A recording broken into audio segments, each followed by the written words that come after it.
শরৎকালের আকাশে সাদা মেঘ, মাঠে কাশফুল আর হাওয়ায় পুজোর গন্ধ, এগুলোই জানান দেয় মা আসছেন। ষষ্ঠীর আগেই পঞ্চমীর দিন থেকেই শুরু হয়ে যায় দেবী দুর্গার আগমনের আভাস।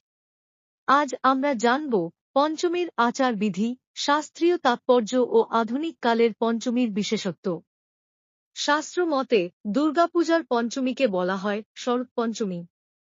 এই দিন থেকেই দেবীর আগমনের প্রথম পূর্বলক্ষণ প্রকাশ পায়।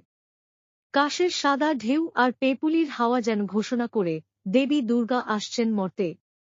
লোকবিশ্বাসে বলা হয়, পঞ্চমীর দিন ভোরবেলা আকাশের রং, মেঘের চলন আর বাতাসের গন্ধে বোঝা যায় মা কতটা কাছে চলে এসেছেন।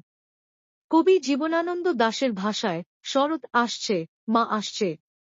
পঞ্চমীর দিন আলাদা বড় আচার না থাকলেও গৃহস্থালী ও মণ্ডপের প্রস্তুতি শুরু হয় জোর কদমে। কুমোরটুলিতে প্রতিমা প্রায় শেষ হয়, মণ্ডপে সাজসজ্জা চলে। অনেক জায়গায় পঞ্চমীতে বিশেষ শরৎ পূজা বা আনুষ্ঠানিক আহ্বান করা হয়। এই দিনে মণ্ডপে আঁকা হয় আলপনা, সাজানো হয় ফুল দিয়ে, আর প্রতিমা বসানোর কাজ শেষ করা হয়। শিল্পীরা শেষ টান দেন রঙের তুলিতে।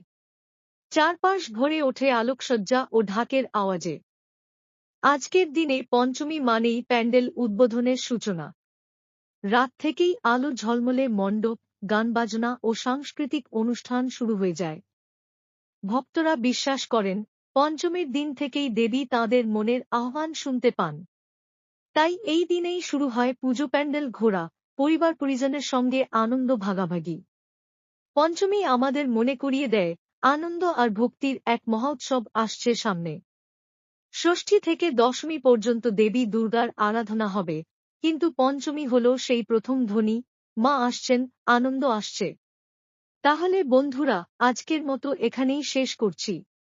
আপনারা জানাবেন আপনাদের কাছে পঞ্চমীর বিশেষ স্মৃতি বা অনুভূতি কি।